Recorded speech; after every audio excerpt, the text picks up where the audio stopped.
Assalamualaikum warahmatullahi wabarakatuh.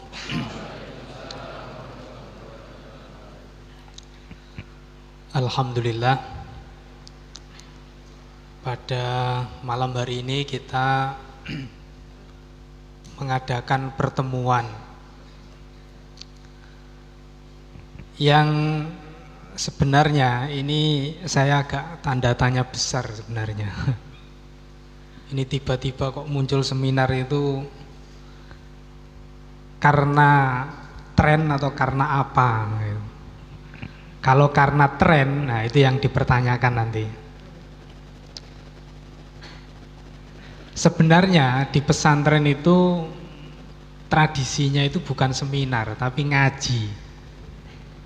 Mergo nek ngaji ku urut mulai awal sampai akhir. Nek seminar iku lah ketoke awakmu aras-arasen maca akhire ngrungokno kan ngono. Padahal tradisi pesantren itu rata-rata tidak seminar tapi membaca, ngaji mulai awal sampai akhir. Tapi karena saya pengen kalian itu semangat untuk belajar, jadi ya pengen mau apa tak ikuti. Walaupun sebenarnya saya itu lebih senang kalau ngaji saja daripada seminar. Seminar kan sampean ngrungokno bar kuwi lali. Terus sisune ditakoni wis gak eling. Tapi kalau ngaji maknani duwe kitab, terus kapan-kapan nek boyong maknane ijek ono ijek iso maca.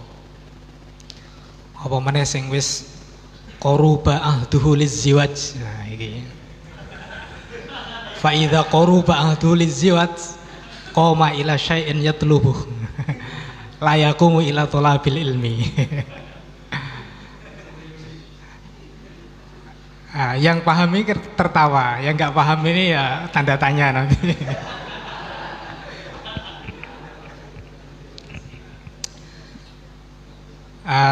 Alhamdulillah, walaupun ini merupakan sesuatu yang baru di pesantren kita ini, ya mudah-mudahan tetap apa yang kita lakukan hari ini berupa seminar ini tetap ada manfaatnya. Syukur-syukur kalau dikembangkan itu dalam arti bukan hanya sekedar seminar seperti ini, tetapi dilanjutkan dengan melatih dari santri-santri untuk latihan menjadi narasumber. Nah, itu malah lebih baik. Berarti sampai nanti ada usaha untuk belajar. Tapi kalau hanya orang-orang tertentu, Anda juga tidak berlatih untuk menjadi narasumber, itu nanti perkembangan keilmuannya itu kurang. Makanya kalau saya pribadi itu lebih senang ngaji saja, ngaji diterang nih lah, itu lebih bagus, punya makna dan seterusnya.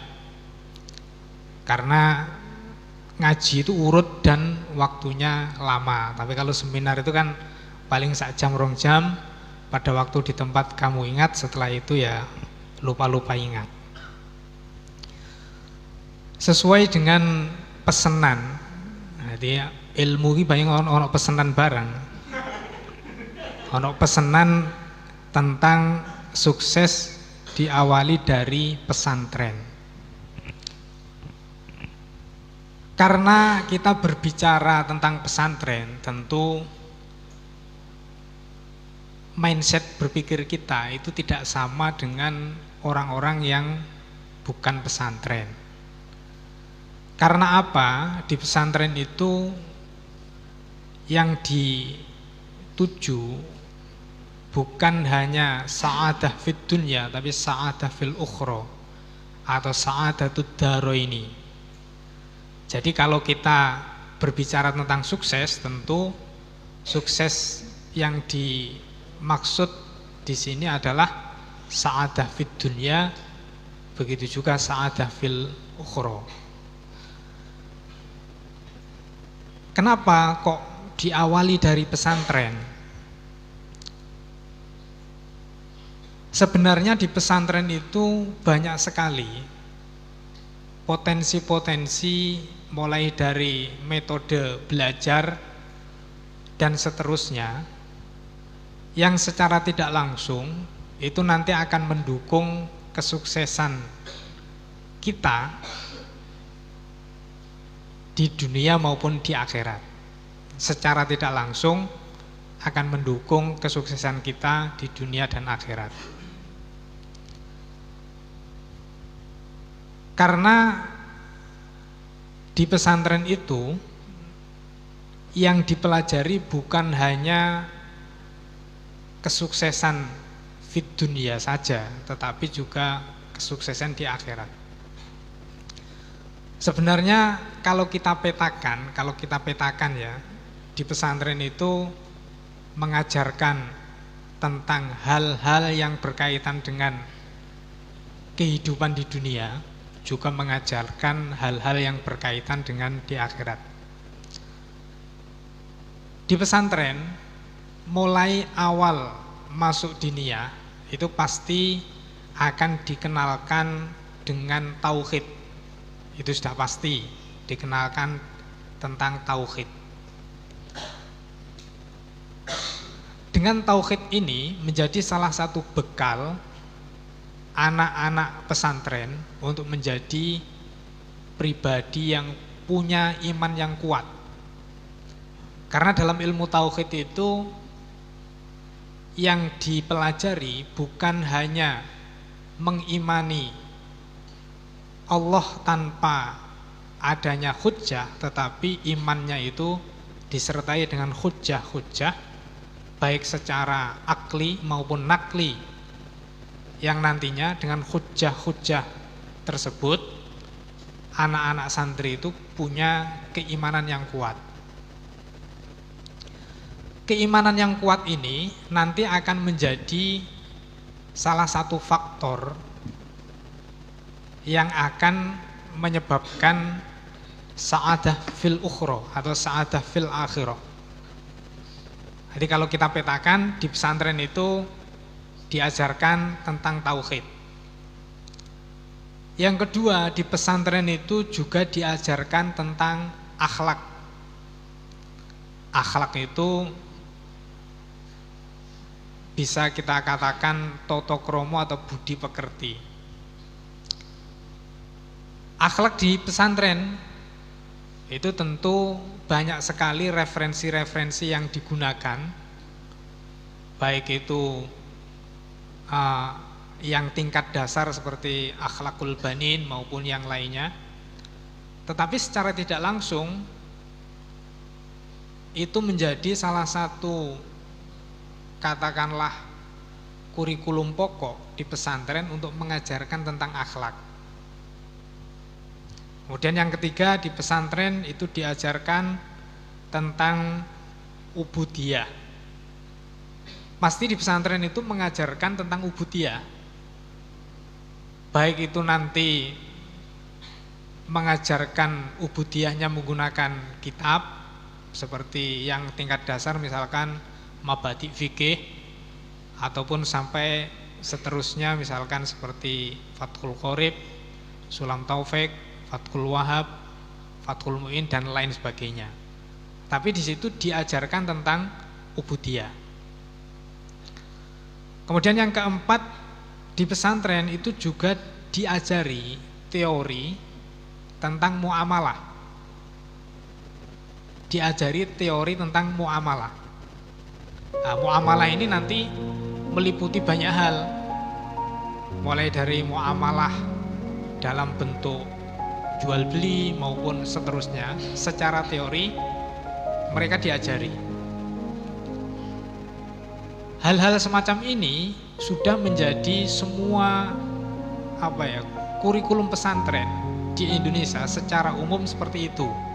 Walaupun referensinya mungkin berbeda-beda. Yang satu pakai kitab A, yang satu pakai kitab B dan seterusnya.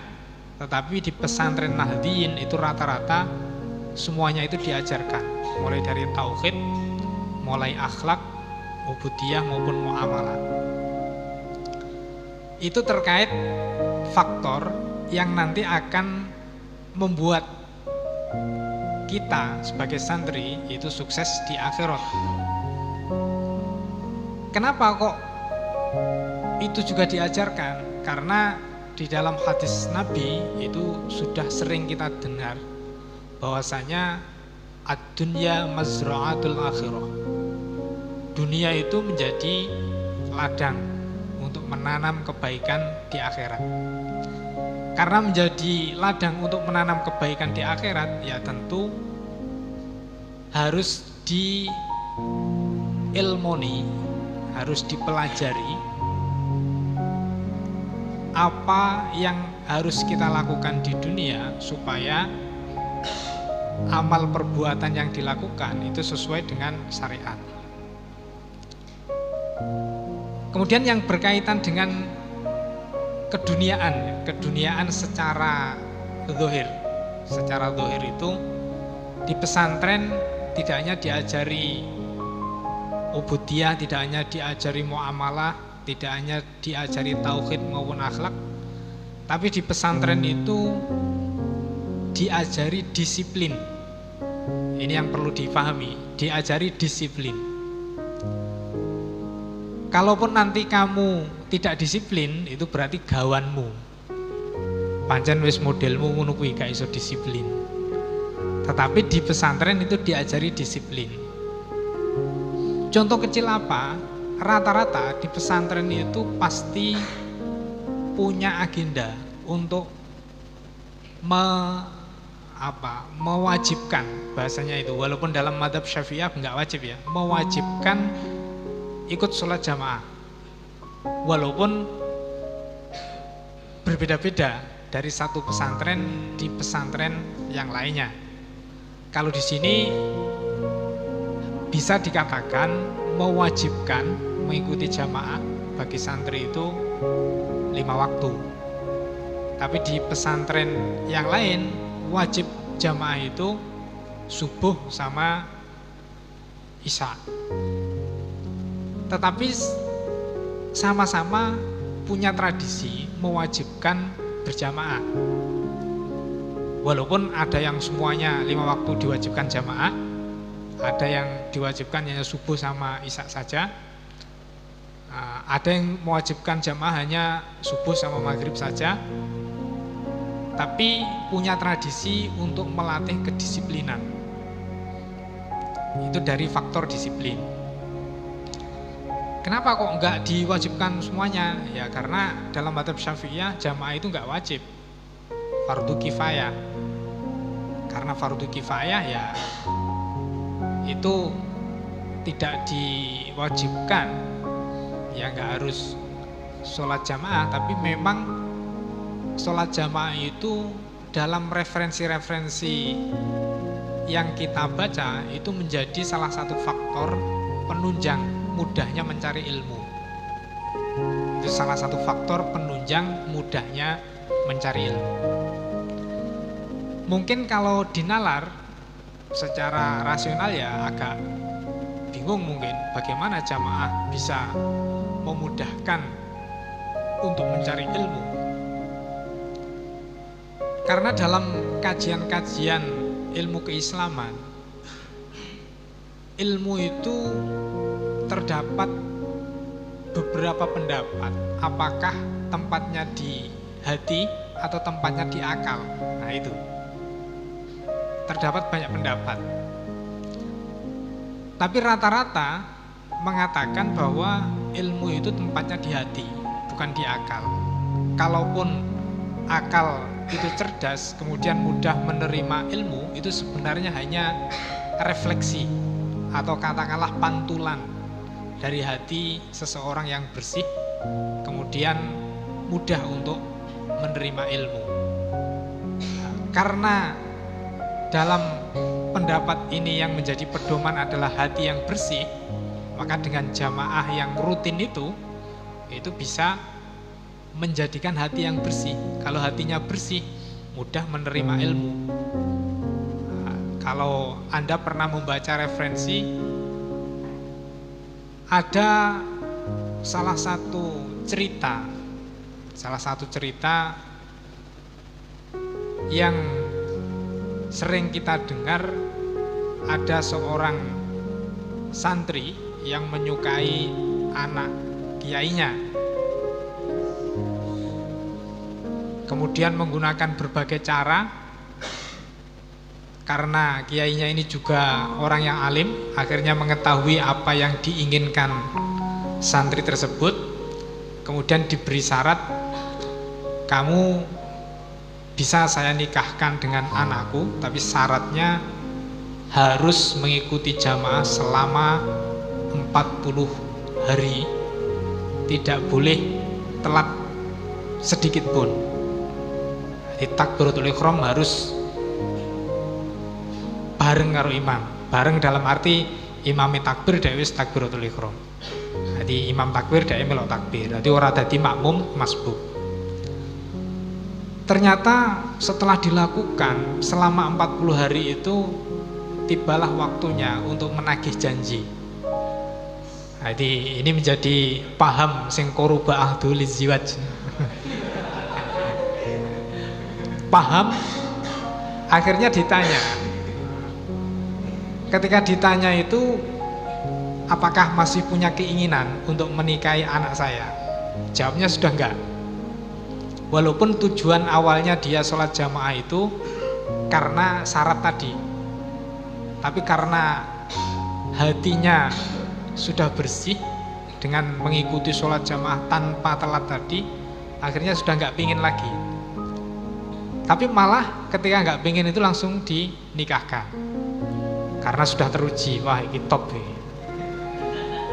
top nih, kan seperti itu.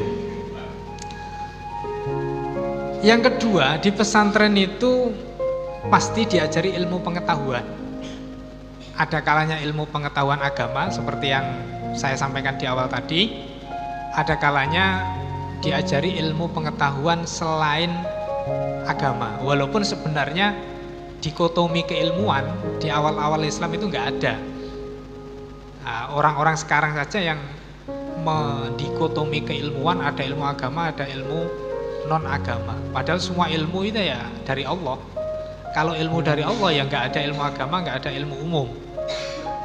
Nah, cuman untuk memudahkan dikotomi itu kemudian muncul, ada ilmu agama, ada ilmu umum. Di pesantren semuanya seperti itu.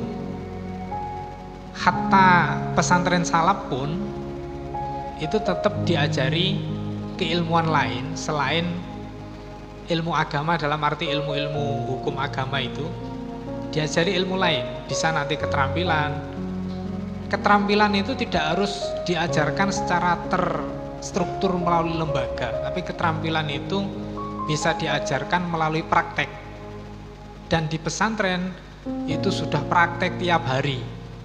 Karena apa? Karena menjadi pejuang ro'an. Ro'an itu kan ilmu yang praktek. Daripada teori mending praktek. Misalkan membuat fondasi untuk tingkat berapa, ukurannya berapa. Itu kalau teori kan masih angan-angan, tapi kalau praktek lihat langsung bisa. Nah, itu salah satu contoh diajari ilmu pengetahuan. Dan ilmu pengetahuan itu nggak harus melalui sekolah. Tidak harus melalui sekolah. Bisa diajarkan yang sifatnya kemampuan pertukangan atau yang semisal pertukangan itu ya dengan cara praktek itu lebih efektif. Kemudian di pesantren ini juga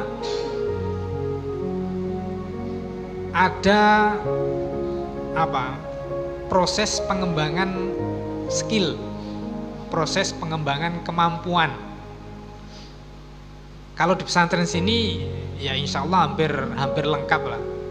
Mulai dari pertukangan sing ikut roan tiap hari, sing asalnya gak tukang saiki wis dadi super tukang. Dadi mbae tukang jare. Ijek santri tapi wis dadi tukang. Ada yang di sini juga diajarkan beberapa keterampilan lain yang diantaranya melalui PLK itu. Saya dari dulu itu punya angan-angan untuk menambah keterampilan tentang otomotif. Tapi ya, karena tapinya ini yang membuat tidak berjalan sampai sekarang. Itu sudah diprogramkan, bahkan buku saya tentang otomotif itu sudah saya suruh ngetik.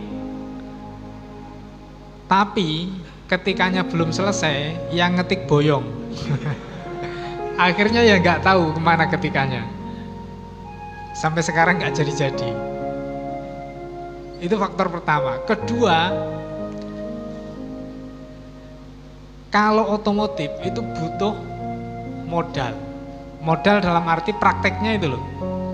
Kalau pertukangan modalnya kan sekaligus bangun pondok, jadi mudah saja. Tapi kalau otomotif modalnya kan harus ada kendaraan yang dibuat praktek.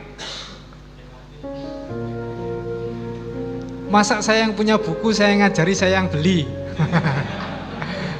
Ya kan repot nanti. Pengajar malah tekor ini.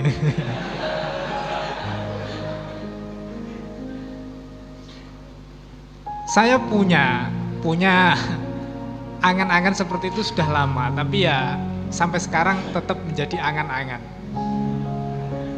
Ya nggak apa-apa, karena fa innal mar'a yatiru bihimmatihi kama yatiru tayru bijanahaihi. Karena seseorang itu nanti akan terbang tinggi bersama dengan cita-citanya, seperti halnya burung yang terbang dengan kedua sayapnya.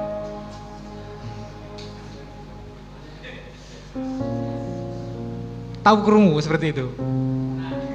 Di mana? Taklim. Oh, berarti ngaji tenanan ya tahu. Makanya cita-cita yang tinggi itu harus, walaupun saya cita-cita pengen mengajarkan itu tapi belum kesampaian, ya nggak apa-apa, tetap menjadi cita-cita. Kalau kok misalkan ada yang bantu dikasih sepeda motor, kasih alat untuk otomotif, oh oke, langsung siap itu. Tapi kalau disuruh beli sendiri ya masalah. Masih ngajari kok malah tuku dhewe iki piye. Kemudian di pesantren itu ada interaksi sosial. Interaksi sosial. Kamu lihat, ketika Anda masuk pesantren itu pasti awal mula tidak kenal dengan teman kamu dari daerah yang berbeda, dengan karakter yang berbeda. Kemudian harus menjadi satu di alma mater satu pesantren, menjadi satu, bahkan satu kamar, atau bahkan satu kotak, tapi nggak satu baju ya, satu kotak saja, satu kotak. Lah itu nanti akan latihan interaksi sosial yang sifatnya di pesantren itu akan latihan untuk bisa memaklumi kekurangan temanmu, menghargai kelebihan temanmu, sehingga dari sinilah secara tidak langsung Anda sudah ditempa untuk menjadi orang yang ketika diterjunkan di masyarakat itu punya bibit-bibit interaksi sosial yang baik. Punya bibit-bibit interaksi sosial yang baik.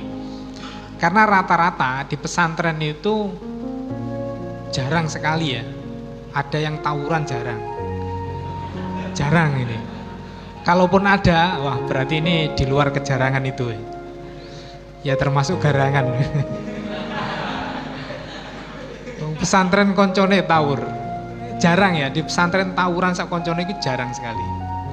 Tapi kalau di luar pesantren, nah, satu sekolahan kadang-kadang tawuran. Tapi kalau di pesantren jarang.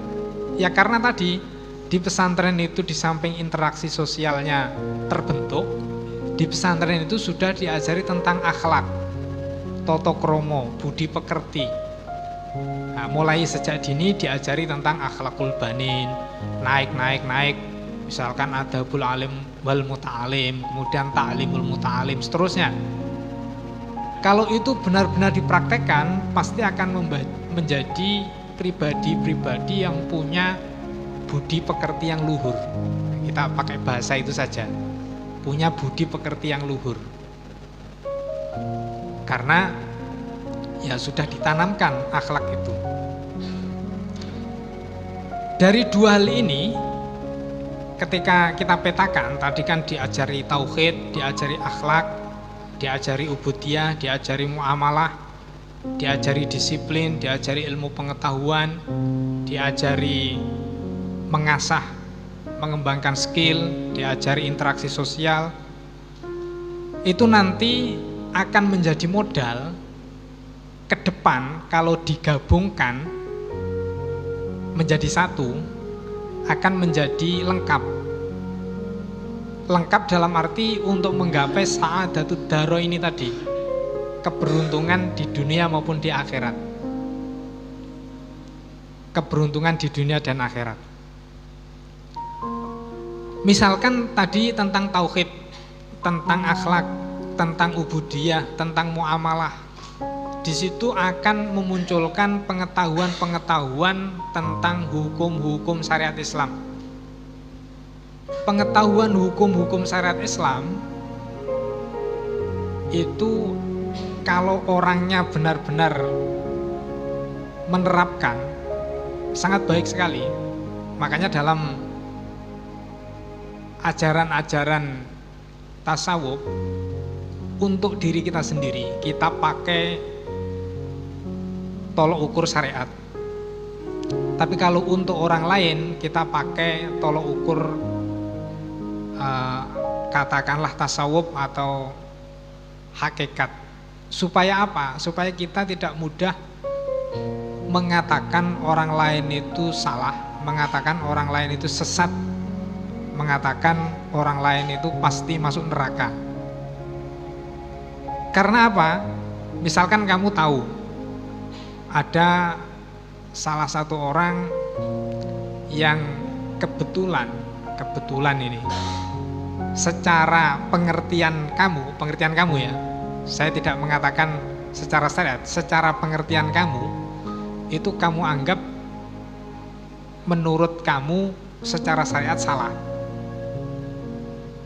Tapi karena kita melihatnya bukan dengan menggunakan kacamata syariat, kita bisa maklumi. Karena bisa saja orang itu katakanlah tidak tahu hukumnya, sehingga dimakfu. Atau katakanlah ada pendapat lain yang kita sendiri itu belum mengetahuinya, sehingga ya nggak apa-apa karena memang ada pendapat dari ulama yang membolehkan. Tetapi kalau untuk diri kita sendiri, kita pakai syariat yang kita tahu, yang kita pelajari, itu yang kita pakai untuk mengukur perilaku kita sendiri. Contoh kecil seperti ini, misalkan kamu melihat ada orang Islam memiliki hewan peliharaan anjing. Tiap hari ya dipegang-pegang, ketika dia sholat ya langsung sholat, dan seterusnya. Sementara apa yang baru kita pahami, yang namanya anjing itu najis. Kalau najis berarti ketika sholatnya tidak sah. Tetapi dalam mazhab lain, anjing itu yang dihukumi najis adalah air liurnya dan ketika bersentuhan dalam kondisi basah. Jadi kalau misalkan sama-sama keringnya nggak najis. Ini pendapat yang lain. Kalau kita melihat seperti itu, ya kita husnudzon saja, mungkin orang itu mengikuti mazhab tersebut dan memegangnya pada saat kering, sama-sama keringnya. Nah itu kan akan lebih indah. Gak gampang, wah itu sesat nih, neraka itu. Enggak seperti itu. Sholat kok bernyekel anjing sholat, wah neraka. Wah akhirnya tukaran sak bolone. Padahal ada pendapat yang lain ada. Tetapi kita harus tetap menggunakan ukuran apa yang kita ketahui. Kalau mazhab Syafi'i ya tetap najis. Karena tetap najis ya harus dibersihkan dengan cara yang telah dijelaskan itu. Kemudian yang berkaitan dengan keduniaan tadi akan melahirkan kiat-kiat kita hidup di dunia itu bagaimana. Misalkan tadi ada disiplin, ada ilmu pengetahuan, ada mengasah skill, ada interaksi sosial. Maka di dunia itu kita akan punya salah satu pedoman untuk menjalani hidup. Misalkan salah satu hadis ya, seingat saya itu salah satu hadis, wa'mal lidunyaka ka'annaka ta'ishu abadan wa'mal li akhiratika ka'annaka tamutu ghadan. Itu kalau kita mengartikannya begini, beramallah kamu untuk di duniamu seakan-akan hidupmu itu masih lama. Karena hidupnya masih lama, atau katakanlah hidup selama-lamanya, maka kita dalam melakukan hal-hal yang sifatnya keduniaan itu akan nyantai. Ora kok, wah uripku jek suwe golek sakake, enggak seperti itu. Uripku iki jek suwe, dadi sesuk iku jek ono dina. Nek urung bar ya tak terusno sesuk. Misalnya kamu mengerjakan sesuatu, wayahe sholat dalam arti wis sampe entek iki salate. Karena kita berpikir wa'mal li akhiratika ka'annaka ta'ishu abadan. Sesuk iki jek ono dina neh, ya wis tak terusno sesuk ae. Sing penting salat dhisik daripada kok wektune salat entek, salate qadha. Kan seperti itu. Tapi kalau akhirat dibalik, wa'mal li akhiratika ka'annaka tamutu ghadan. Ketika kamu melakukan amal akhirat, kamu harus punya pikiran bahwa seakan-akan kamu itu segera meninggal. Karena apa? Misalkan sholat sekarang jam misalkan 11. Wah, kalau ini saya undur-undur sampai jam 3, iya kalau saya masih hidup misalkan. Kalau tiba-tiba saya mati, bagaimana? Walaupun secara hukum fikih itu ya nggak apa-apa, boleh-boleh saja. Karena selama waktu sholat itu masih, kita punya azm, punya keinginan untuk melakukan sholat, itu tetap tidak dianggap sebagai mutahawin, fiddin. Tidak dianggap mempermudah agama atau menyepelekan agama, karena kita punya keinginan untuk sholat. Tapi kalau pakai ukuran tadi, jangan-jangan nanti saya mati padahal saya belum sholat. Berarti bagaimana? Ya sholat dulu, supaya nanti kalau mati sudah selesai sholat. Kalau kita pakai ukuran itu, maka di dunia itu nggak ada yang membuat terlalu pusing sampai bingung terkait istilahnya harta benda dunia, karena besok masih ada lagi. Sampean dagang hari ini nggak untung, yuk besok masih ada hari lagi. Sampean katakanlah jualan hari ini rugi, ya besok masih ada hari lagi. Sekarang nggak untung, besok masih ada kemungkinan untung, dan seterusnya. Sehingga hatinya itu tidak terlalu disibukkan oleh harta benda dunia. Nah itu terkait dengan istilahnya hadis yang saya utarakan tadi.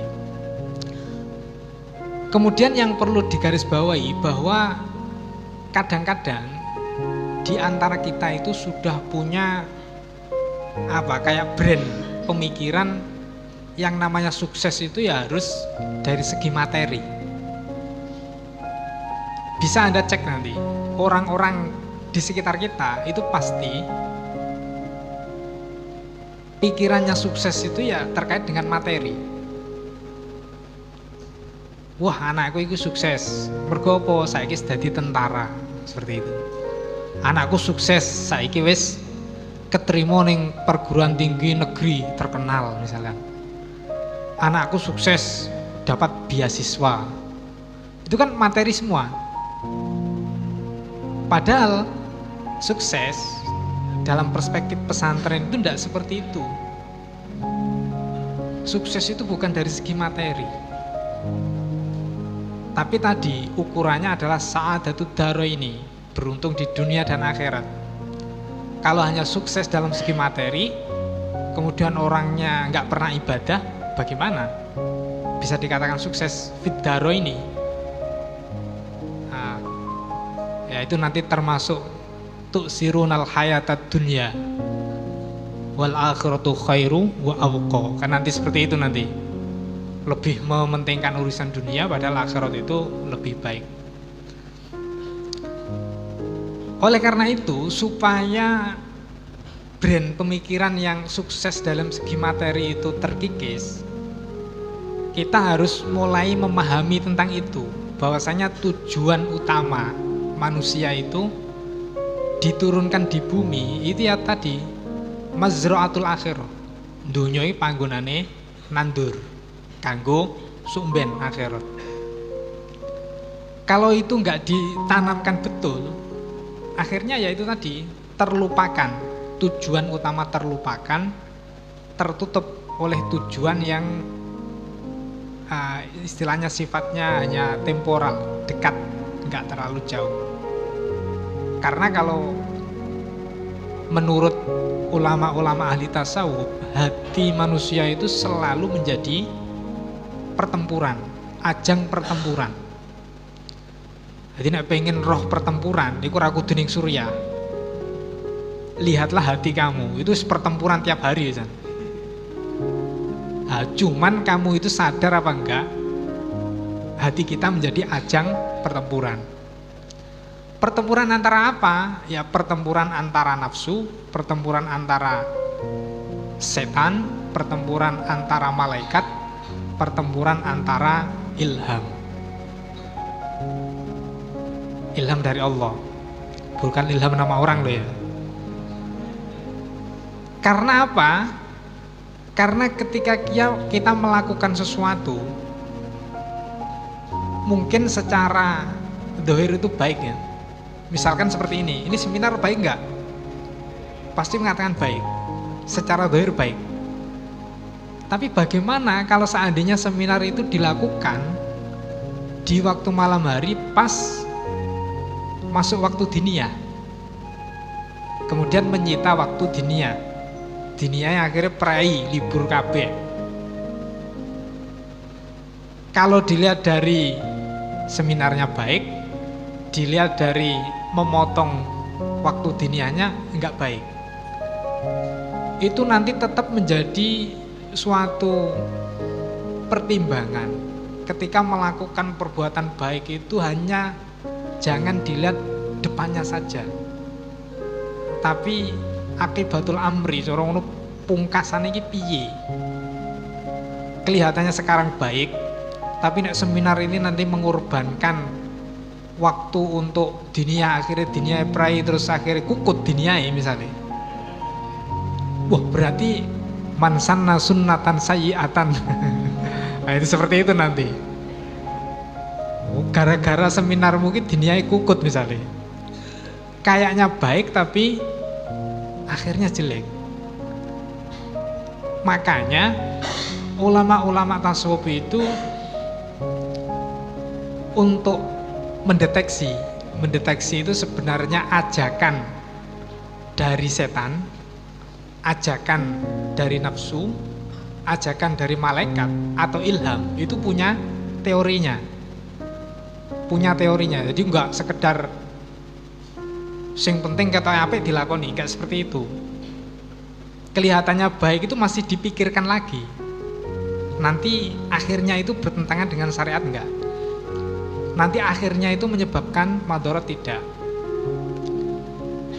Kemudian keinginan baik itu timbul hanya sekilas atau timbulnya itu secara terus-menerus atau tidak. Itu juga diteliti. Misalkan kamu bar seminar ya, wah mari ngono semangat, sinaune tenanan, sampai sinau sedina suwengi. Kayaknya baik itu. Sing asale gak tahu sinau malah sinau sedina suwengi. Tapi kalau ulama tasawuf itu dipikirkan lagi, nek bar sedina suwengi iku piye? Ijek sinaune apa blas ra tau sinau malah. Bar sedina suwengi baru ke blas ra tau sinau sampai boyong. Berarti keinginan kamu sinau mempeng sedina suwengi itu bukan dari ilham, bukan dari malaikat, tapi dari setan. Kok bisa? Padahal sinau itu baik. Tujuannya setan itu jelomprongnya awakmu, sinau sing tenanan. Bar kuwi terus keselan wis ra sinau neh. Nah, seperti itu. Tahajud juga sama. Wah, awakmu iki saking senengnya tahajudnya ora trimo ping loro. Ping 20 misalnya. Ping 20 tahajudnya. Tapi mau ping pisan saumur urip. Daripada 20 ping pisan, alo 2 rakaat tapi ajeg. Nah, seperti itu. Makanya diteliti, kalau ulama tasawuf teliti. Begitu juga dengan urusan-urusan dunia tadi. Ya, segala sesuatu karena itu adalah mazra'atul akhirah, orientasinya tetap harus ke akhirat. Misalkan kamu dagang, nggak apa-apa dagang. Jadi orang kaya, bagus jadi orang kaya. Tapi jangan lupakan bahwa kekayaan itu harus kamu jadikan sebagai mazra'atul akhirah. Bagaimana? Yo nek pancen sugih yo zakat to. Kan seperti itu. Nek sugih tenan. Nah, tapi nek ora sak nisab ora zakat ya ora apa-apa. Tetapi itu menjadi salah satu faktor penting bahwasanya di dunia kaya raya pun itu bagus asal pengelolaannya baik. Kaya raya itu bagus asal pengelolaannya baik. Tapi rata-rata orang kalau kaya raya saking sugiye mengeluarkan zakat itu eman kemarin. 2,5% dari 10 juta berapa? Berapa? 2,5% dari 10 juta. Berapa?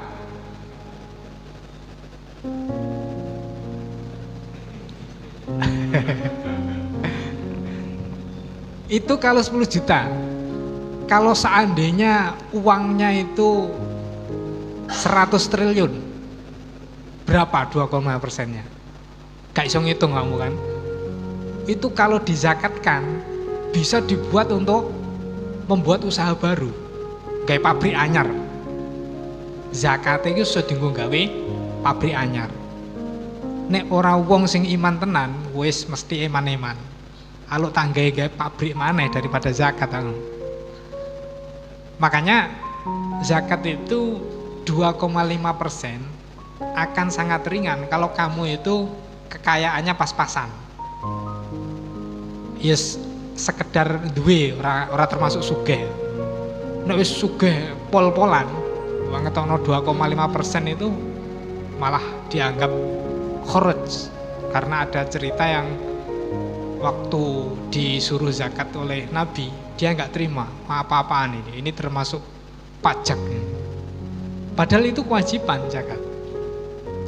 Makanya latihan itu sejak sebelum kaya.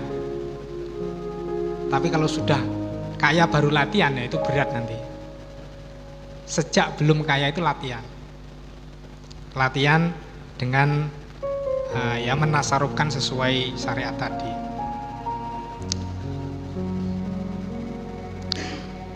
Kemudian di pesantren tadi kan diajarkan ilmu pengetahuan, baik agama maupun non agama. Yang perlu difahami bahwa belajar itu harus sesuai dengan tahapan-tahapan. tahapan-tahapan. Belajar, yang namanya belajar itu harus sesuai dengan tahapan. Dalam arti bagaimana? Kalau di ta'lim muta'alim itu kan ada 6 tahapan. 6 tahapan. Alala tanalul ilma illa bisitatin. Saunbika an majmu'iha bibayanin. Yang pertama dzakain. Cerdas. Cerdas ini jangan kamu artikan aku bodoh, berarti aku gak cocok kita di wong pinter. Jangan seperti itu. Cerdas itu bisa diartikan zakaul akli, bisa, kalau menurut saya itu zaka dalam arti metode belajarmu. Cerdas itu bisa cerdas memang karena cerdas sungguhan, bisa juga dengan cerdas ketika metode belajar. Di ta'lim muta'alim, metode belajar yang baik menurut taklim itu diulangi. Misalkan sekarang pelajaran sekarang kamu ulangi 5 kali, besoknya pelajaran yang kemarin kamu ulangi 4 kali, besoknya lagi kamu ulangi 3 kali, besoknya lagi kamu ulangi 2 kali, besoknya lagi kamu ulangi sekali. Sak bodoh-bodohne wong nek bendina ngono, yo aku yakin pinter. Pelajaran hari ini kamu ulangi 10 kali misalnya, besoknya kamu ulangi 9 kali, besoknya kamu ulangi 8 kali. Nek sampai ngono bertahun-tahun kok ora pinter, berarti wis pancen nase ngono kuwi kan. Tapi aku yakin nek metode taklim itu diterapkan, sak bodoh-bodohne bocah itu tetap nyantol wis. Sak bodoh-bodohne lho, tapi syaratnya tadi rutin. Belajar nek mau sedina sewengi pisan bar kowe gak tau belajar ya gak akan bisa. Zakain, pertama zaka. Yang kedua apa? Wahirsin. Khirsin itu apa? Lobo itu cinta. Rasa suka terhadap ilmu itu harus kamu tumbuhkan. Dan nek kowe gak seneng bahasa Arab, yo seneng bahasa Arab.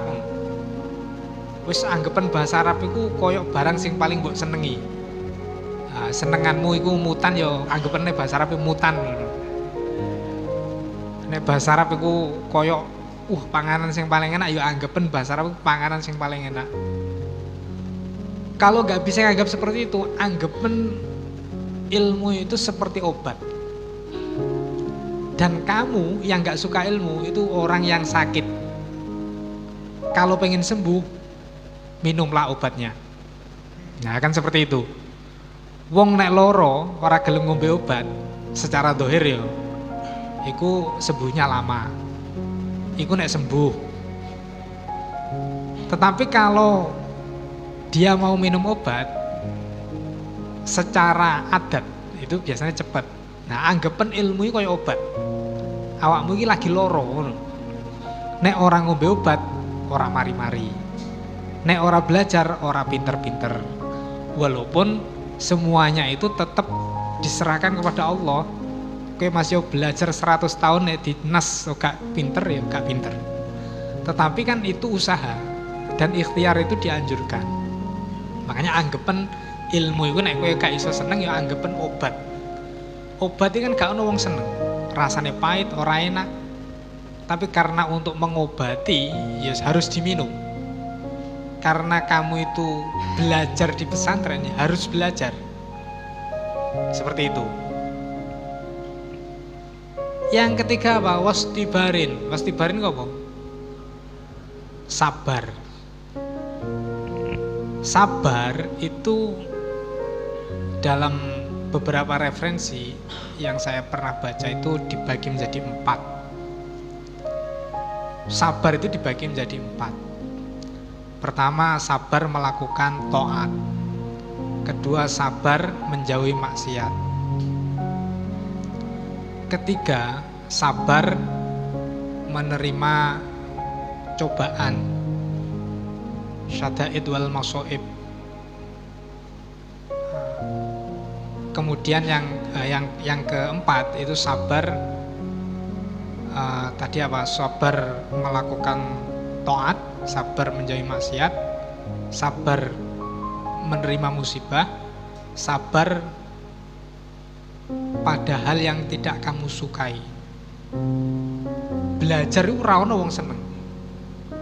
Kok iso seneng belajar, berarti itu sudah pernah mengalami tidak suka belajar. Pada awalnya orang belajar itu gak ono sing seneng. Tetapi ketika dia itu sudah biasa, akhirnya timbullah sifat suka, sifat senang. Nah itu tadi, karena sabar itu dibagi menjadi 4. Sabar melakukan taat, kamu ning pondok ora uculan, nah, ini kan sabar itu. Ning pondok ora ucul, moro-moro ucul ilang nindi kan, itu sabar. Sabar ning pondok ora sabar ucul. Nek sabar ucul angger wong iso. Sabar ning pondok, gak oleh metu ya gak metu. Ning pondok gak oleh dolan ya ora usah dolan. Sing penting ijek di dhuwit iso mangan wis cukup ning pondok. Karena kamu banyak tahu dunia luar, itu yang membuat belajar kamu terganggu. Wis pasti itu. Ketika kamu banyak tahu dunia luar, belajar kamu itu terganggu. Ini beda dengan pengetahuan-pengetahuan yang sifatnya skill kemampuan tadi. Kita semakin tahu dunia luar, skill kita semakin tambah. Pertukangan semakin tahu dunia pertukangan luar, semakin tambah ilmunya. Tapi kalau sedang belajar agama, kamu sering dolan, itu malah mengganggu belajarmu. Karena yang di luar pesantren itu tidak mengajarkan agama secara masif, tapi lebih banyak ke keduniaan. Sing kulino nyekel HP, sing kulino motoran, sing kulino jagong ning kafe, sing kulino ngopi gak mulai-mulai, wah akhirnya ras do sinau. Ning kene 20 taun ya mau oleh kopi sak cingkir mang. 20 tahun kopi sak cingkir. Ya karena apa ya, kamu terganggu waktunya. Kalau di pesantren serasa metu-metu, gak usah metu-metu, kecuali nek wis mahasiswa akhir terus penelitian wis metu-metu kono. Bar kuwi kan awakmu boyong to, wis metu-metu kono. Penelitian terakhir, lah nek ijek urung mahasiswa, urung semester akhir, ora usah metu-metu. Ketika kamu keluar dari pesantren, ilmu agama kamu itu semakin menipis. Mergo saat ini kamu itu waktunya mencari ilmu, bukan menyebarkan ilmu. Waktune kulaan, cara wong nu waktune kulaan. Lah nek sampean waktu kulaan iku ora siap-siap kulak sing akeh, sumben nek wis ning masyarakat tapi mbok dol, lagi dituku rong macem wis entek. Isomu mau taklim misalnya di konguran Fathul Qorib, gak wani aku. Biyen aku melok ngaji taklim tok, iku campur turu. Nah kan repot. Wayahe bakulan sing minat iku akeh, tibake sing mbok dol cuman macam siji. Ya bar kuwi mirip kabeh. Ora ana sing pengin neh. Wis muk sitok-tok entek san. Wis entek wis ora ono kan seperti itu. Nah, makanya ketika di pesantren itu harus diperhatikan betul.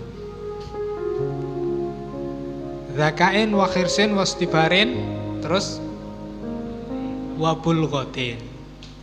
Bulghotin itu zat atau sangu. Dan saya yakin semua anak di pesantren itu sudah diberi sangu. Wong tuamu itu pasti nyangoni. Apa enek sing ning kene mulai awal gak disangoni wong tuane? Enggak ada. Pasti disangoni. Kalaupun nanti kamu menganggap kurang, itu berarti manajemen kamu yang salah. Manajemen kamu yang salah, bukan orang tuamu yang harus kamu paksa. Misalnya koncomu disangoni 300, awakmu disangoni 200. Kemudian kamu bilang ke orang tuamu, wah nek ngene carane Pak, aku ya mulai wae.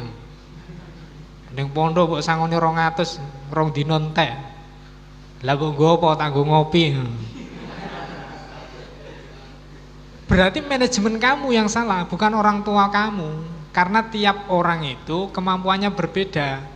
Dan mulai sekarang kamu harus menyadari itu. Nek koncomu kok duitnya akeh, ya gak apa-apa karena orang tuanya mampu. Kalau kamu gak punya kemampuan seperti itu, ya gak usah memaksakan diri, seadanya saja. Sedikit cerita, di pesantren dulu saya itu terkenalnya di luar ya. Itu pesantren yang sangat mahal, terkenalnya di luar. Tetapi setelah saya masuk di pesantren itu, bukan pesantrennya yang mahal, tapi gaya hidup anaknya yang mahal. Pesantrennya itu enggak mahal, gaya hidup santrinya yang mahal. Kalau kamu ikut di pesantren itu dan tidak mengikuti gaya santri di situ, tapi menyesuaikan kemampuan orang tuamu, mondok 10 tahun pun mampu. Karena apa? Yang mahal itu gaya hidupnya, bukan pesantrennya. Di pesantren saya dulu, teman-teman saya sarungnya ini gak bias mo. Bayang nil, bias itu zaman dulu minimal sing tengah-tengah lah, itu 500. Sing apik 1,5 juta misalnya. Kalau kamu ikut gaya seperti itu, ojo meneh setahun 2 wulan itu kan boyong karo wong tuamu. Wong tuamu iki apa-apanan mondok kok kaya ngene. Berarti yang mahal itu gaya hidupnya, bukan pesantrennya. Pesantrennya setahun bayar berapa? Cuman 250.000 waktu saya mondok. Setahun loh ya. Kalau kamu kuliah, enggak ada separuhnya kuliah. Kuliah minimal 1.600.000 misalkan. 1 tahun cuman 250.000. Kuliah 1 semester di atas itu. Tapi terkenalnya pondok saya dulu paling mahal. Ya karena gaya hidupnya itu, anak-anak itu. Makan kalau enggak enak, gengsi sama temannya. Loh piye coba? Makan kalau enggak enak, gengsi sama temannya. Pakaian kalau enggak bagus, gengsi sama temannya. Mencuci, jatuh, enggak diambil lagi. Sultan, ya. Loh itu kenyataan, tapi ya enggak semua, tapi gaya hidup seperti itu ada di pesantren dan ditiru. Kalau saya yus enggak, gaya hidup saya sesuaikan dengan kehidupan saya.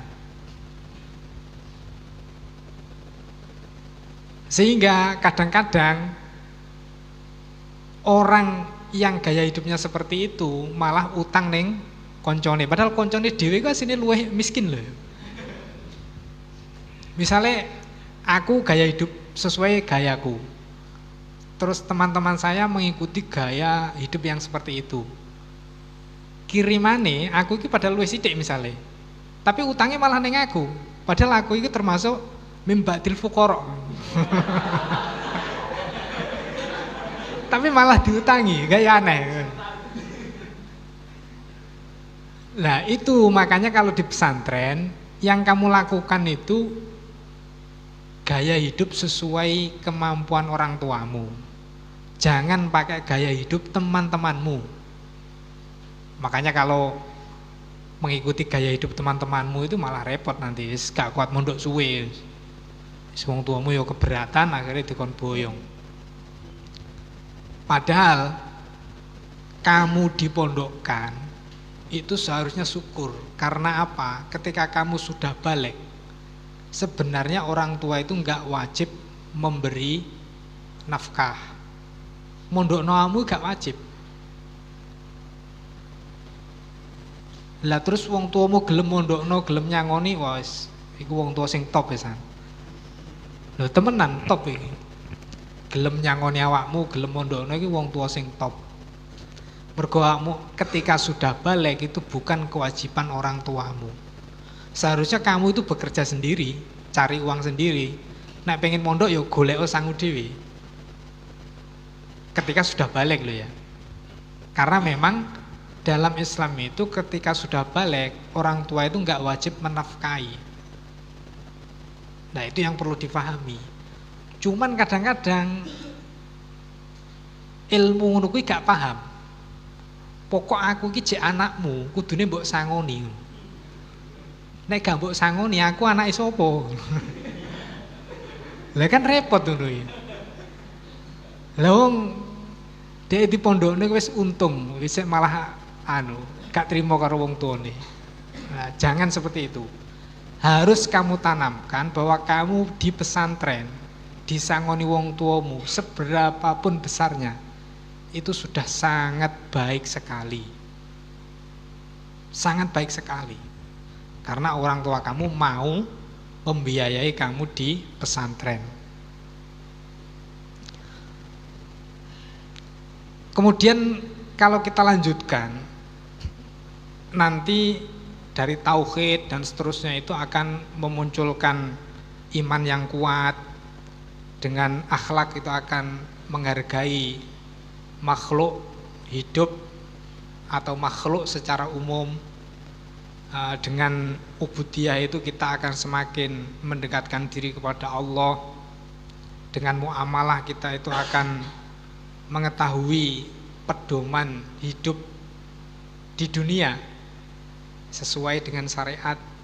Karena kalau nggak ngerti cara muamalah berdasarkan syariat itu juga berpengaruh.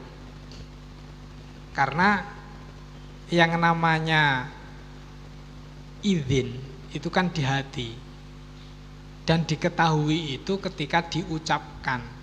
Kalau nggak diucapkan itu selamanya nggak akan diketahui. Misalkan kamu dengan teman kamu, memang ada pendapat yang memperbolehkan wis teman akrab wis pokok barangnya teko mbok gawe. Teko klambine mbok nggo. Misalnya awakmu seminggu gak nyuci, koncomu aktif nyuci, klambine mbok nggo. Awakmu aras-aras nyuci misalnya. Karena teman akrab, memang ada pendapat yang memperbolehkan seperti itu. Karena temannya itu kan sudah akrab, jadi rata-rata ya ridho. Tetapi akan lebih baik kalau tetap meminta izin. Karena yang namanya izin itu di hati. Yo nek awakmu ngganggu klambine kancamu iku diizini. Dan nek gak, itu termasuk mimbabil ghosbi. Gosok. Duh, gosok iku dosa.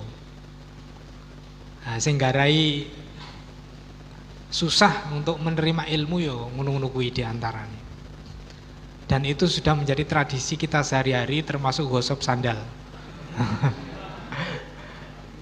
Nek gak duwe sandal tuku wae aja gosok. Ya nek gak duwe sandal ya njuk gendong koncone kan enak kan. Nah, koncone kon gendong, aku ora ono sandale gendong kan enak. Kemudian yang terkait muamalah terkait dengan keduniaan itu kalau biasa disiplin itu biasanya akan di masyarakat itu apa ya istilahnya, karena dia disiplin itu mudah untuk apa masuk di kata kalangan-kalangan orang umum yang memang dia itu biasa disiplin, terutama di pemerintahannya. Di pemerintahan itu walaupun gak ngerti taklim misalkan, tapi tetap disiplin. Walaupun faktornya itu karena gaji misalkan, nek telat gaji ini dikurangi, tapi kan disiplin. Kalau kita sudah terbiasa disiplin di pondok, kemudian nanti di masyarakat kita lanjutkan disiplinnya, wah itu bagus. Nanti kalau di dunia kerja itu biasanya mudah untuk diterima.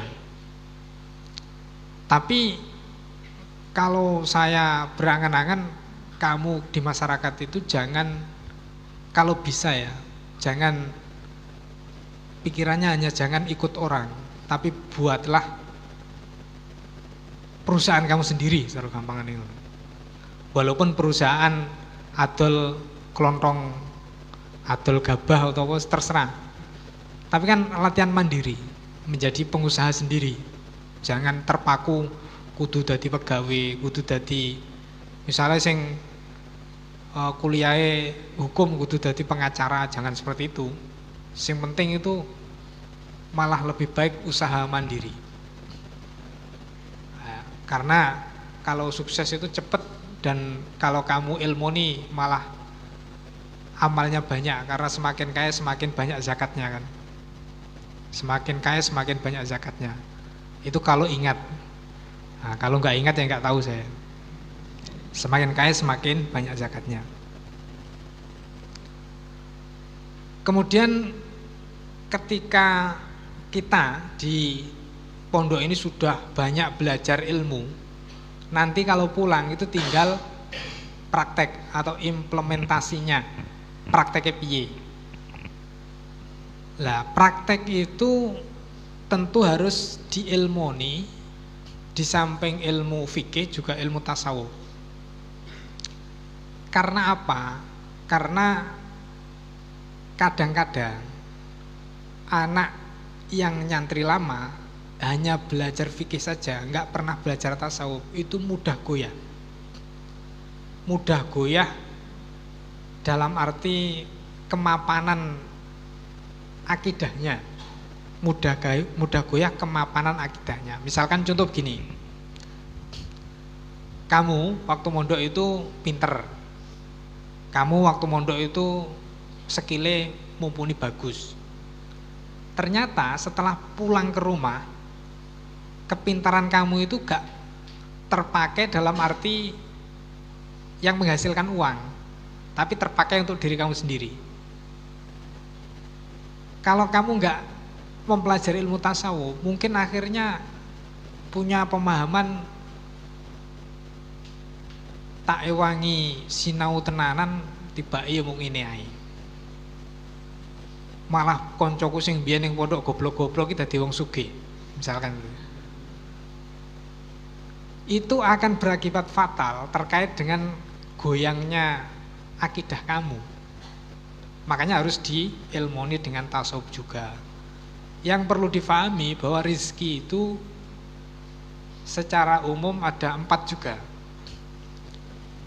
Rizki itu ada yang madmun, ada yang mamluk, ada yang mau'ud, ada yang pertama tadi madmun, mamluk, mau'ud, dan ini saya coba cari referensinya saja.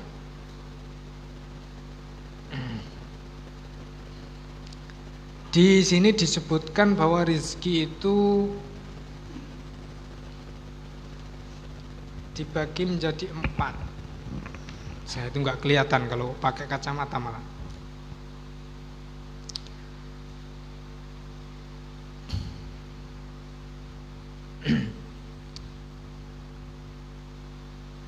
Disebutkan mana tadi kalimatnya?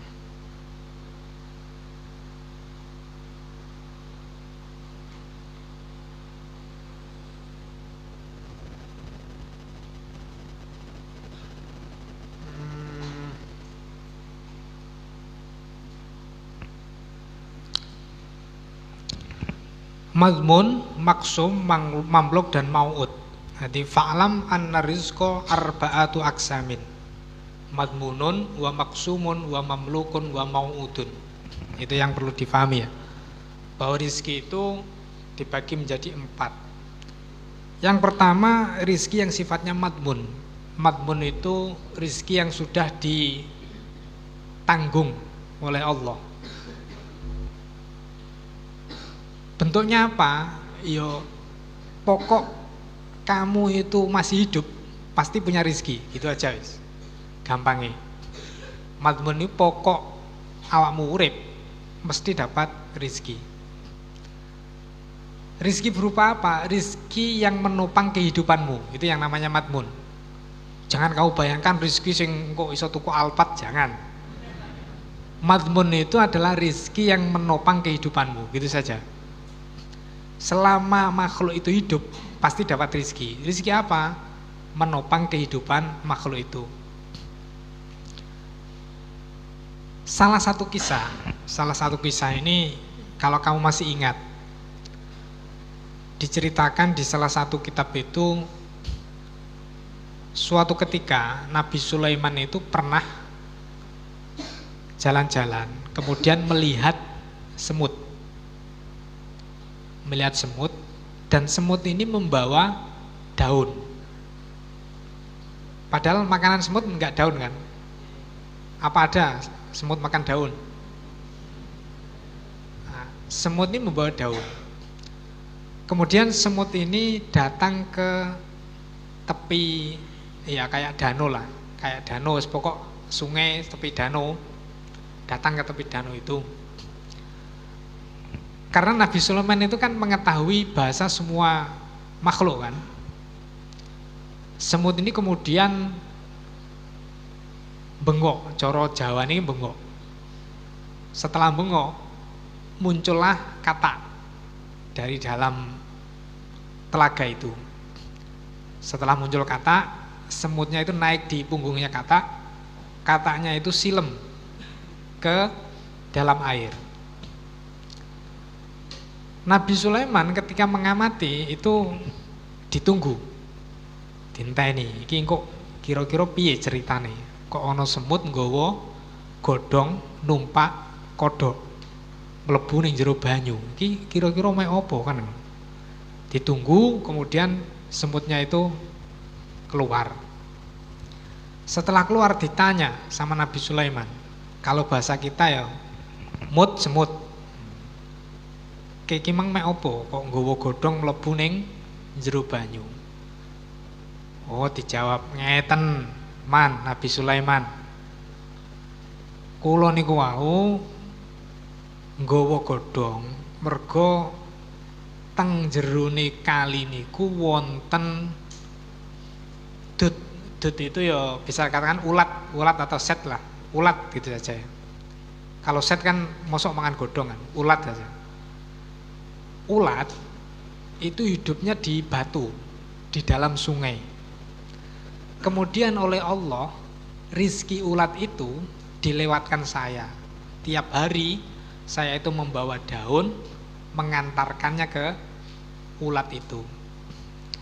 Dan kata yang membantu saya itu sebenarnya adalah malaikat yang dipasrai oleh Allah untuk membantu saya memberikan rizki kepada dut itu.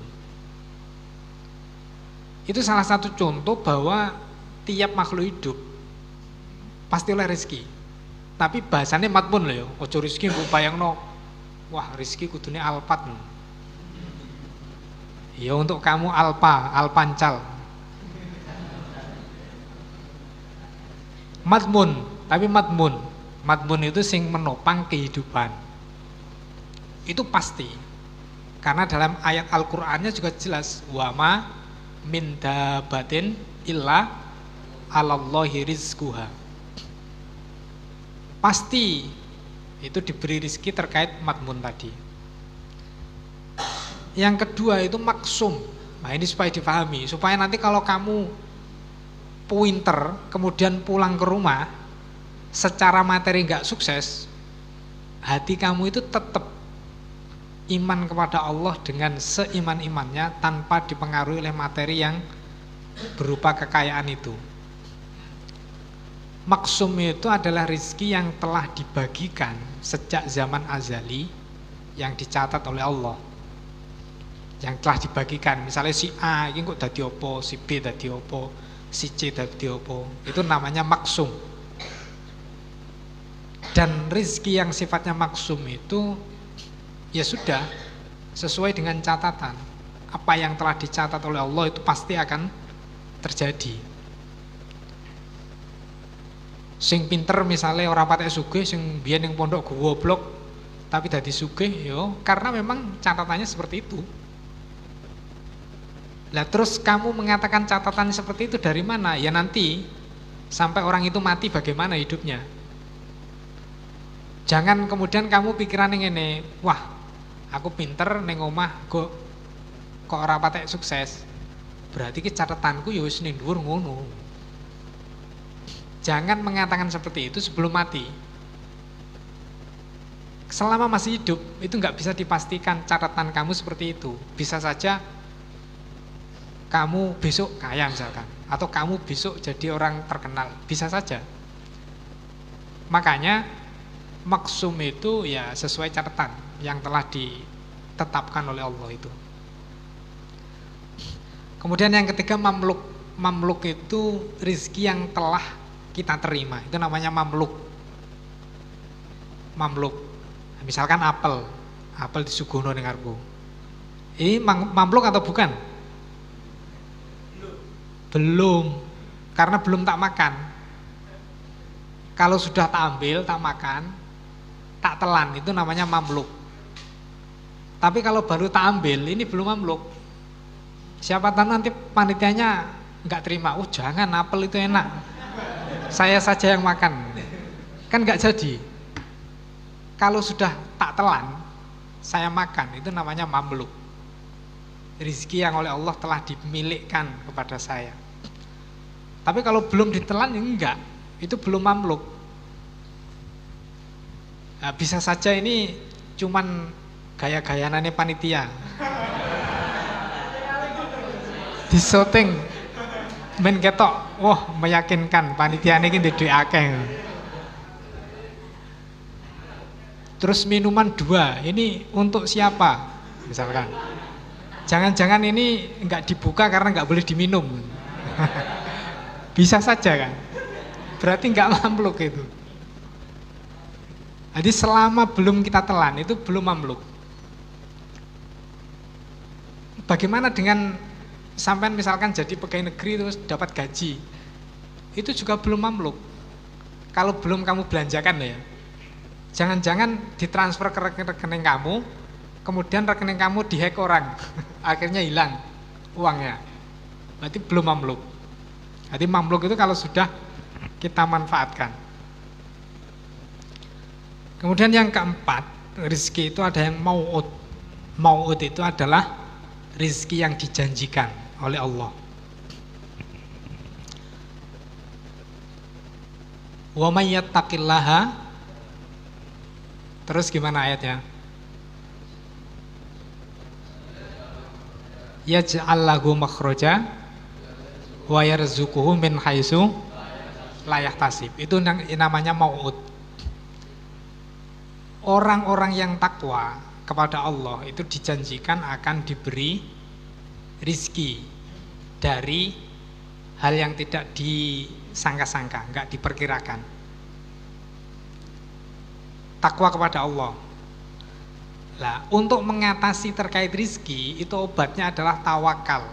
Tawakal. Tetapi tawakal itu juga ada 4. Tawakal itu ada 4. Ada kalanya tawakal lil mal, ada kalanya tawakal lin nafsi, ada kalanya tawakal lil khalqi, ada kalanya tawakal lillahi. Dan yang paling top itu tawakal lillahi. Kalau yang 3 ini wis ruwet kabeh. Contoh tawakal lin nafsi. Wonge ngomong ini, selama aku ki jek sehat, berarti aku iso golek duit. Berarti tawakal lin nafsi. Selama aku jek duwe kepinteran, mesti aku rezekine akeh. Itu tawakal lin nafsi. Karena semuanya itu enggak ada apa-apanya kalau dikaitkan dengan kekuasaan Allah. Yang benar ya tawakal lillahi tadi. Kalau tawakal lin nafsi, selama aku isek pinter, kok aku diundang oleh apel misalnya. Itu kan tawakal lin nafsi itu. Enggak lillahi. Kalau tawakal lil khalqi berarti mengandalkan orang lain. Wah, selama bapakku iki cek duwe perusahaan, uripku iki 7 turunan enak.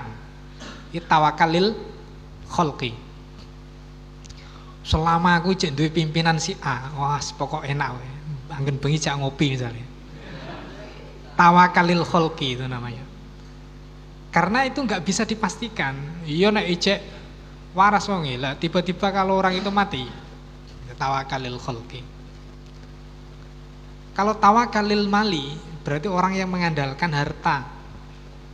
Wes pokoknya selama ijek duwe akeh, aku pe tuku apa keturutan. Aja meneh tuku BAS, sak ndure BAS iku iso misalnya. Itu tawakalil mali. Yang benar bagaimana? Ya tawakalillahi tadi.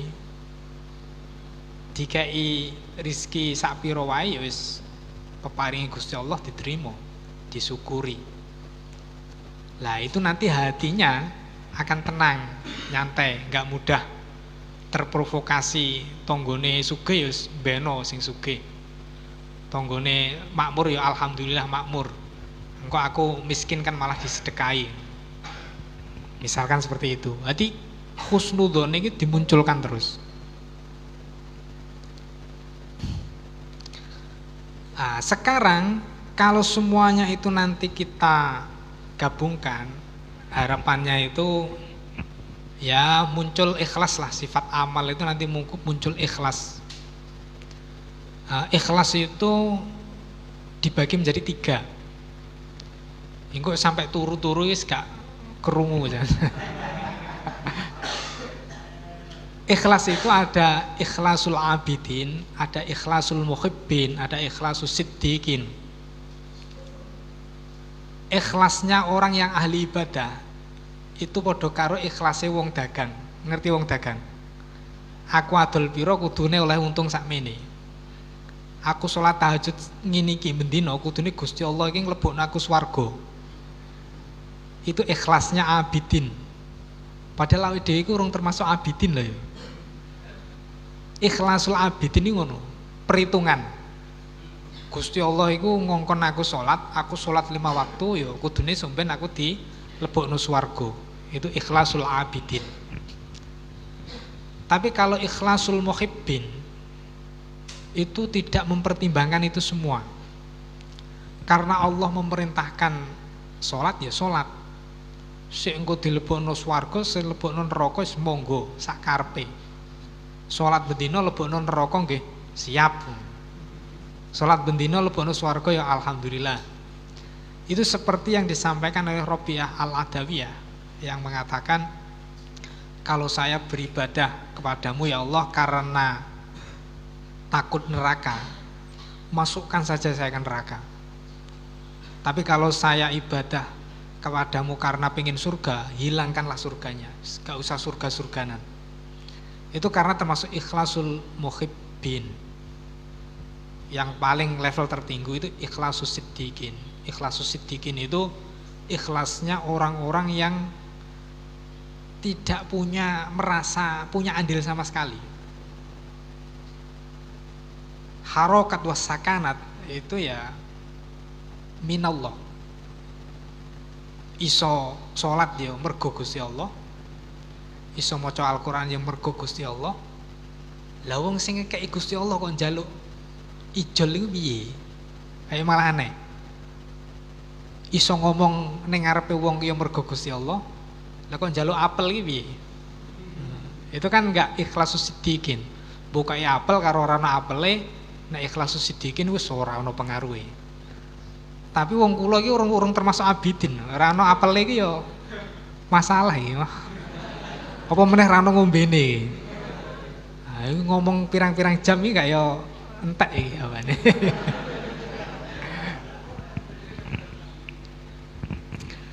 Nah, itu kalau kita lanjutkan, maka nanti harapannya itu hidup tujuannya adalah untuk sa'adatud daro ini. Berarti ketika kita mempelajari ilmu dunia, man aradad dunya fa 'alaiha bil ilmi, man aradad dunya fa 'alaihi bil ilmi. Berarti yo belajar tukang yo tenanan, belajar kitab yo tenanan, belajar sembarang wis tenanan. Karena kabeh kudu diilmuni. Berarti sing seneng roan itu bagus. Tapi nek seneng roan terus gak tahu belajar, lah iku sing masalah. Suweneng sinau ora gelem roan ya masalah iku. Alasannya wah mboten saged kula badhe sinau. Ayo Kang roan, wah mboten saged kula wayahe sinau. Masalah itu. Wong Sa'adatud Darain ini dua-duanya diilmoni. Oh, tukang ya iso, maca kitab ya iso, pidato ya iso. Wah, pokoknya sip pokoknya. Nah, pokoknya wis lengkap. Itu koruba ahdul ziwat wis layak itu. Nek urung lengkap wis koruba ahdul ziwat iki wis tanda tanya itu. Maratuane terima apa gak terima iki. Maratuane gak terima bahaya iki. Anake terima, maratuane gak terima piye?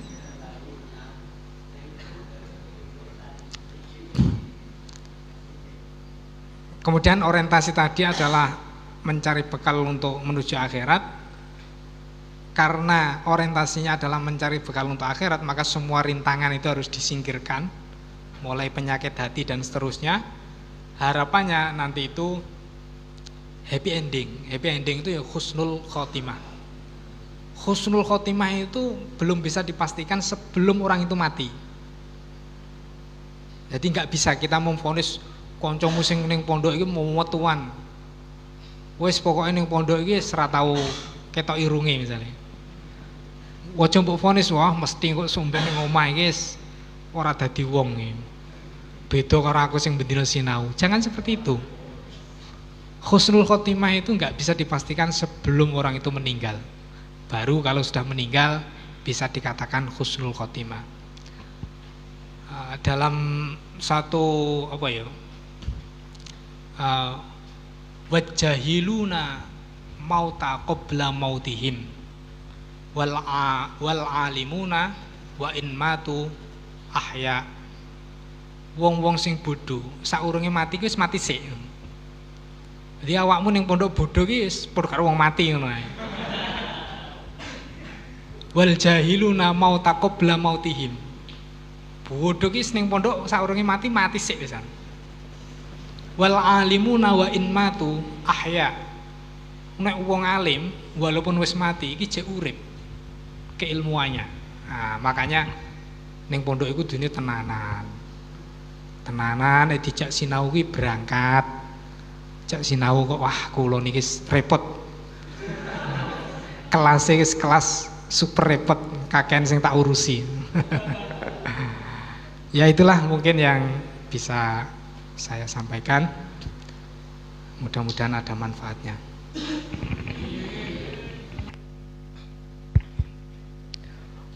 Ya tadi sudah materinya sudah disampaikan, gak usah saya simpulkan ya, nanti malah bingung malah.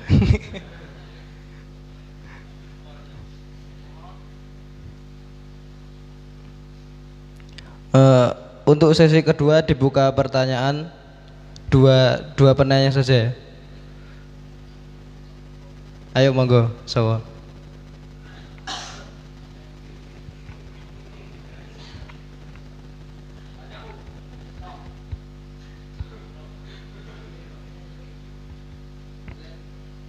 Mic-nya kan mic-nya di sana.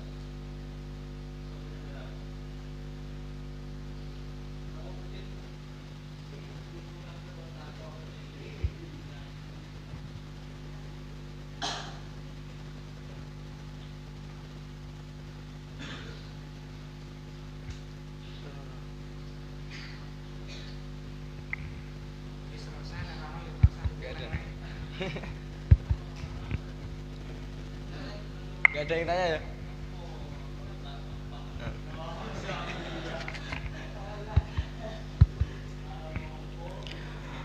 Kalau gak ada yang tanya, ya sudah. Saya akhiri demikian. Wabillahi taufik walhidayah wa ridha wal inayah. Assalamualaikum warahmatullahi wabarakatuh.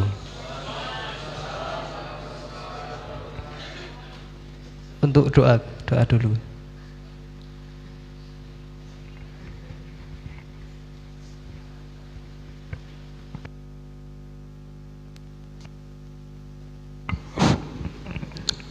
Mari kita akhiri pertemuan pertama kita kali ini.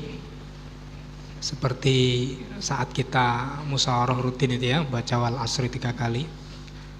Karena memang disunahkan ketika majlisul ilmi di akhir itu sunnah membaca wal asri. Karena di situ ada tawasau bil haqqi wa tawasau bis sabr. Bismillahirrahmanirrahim.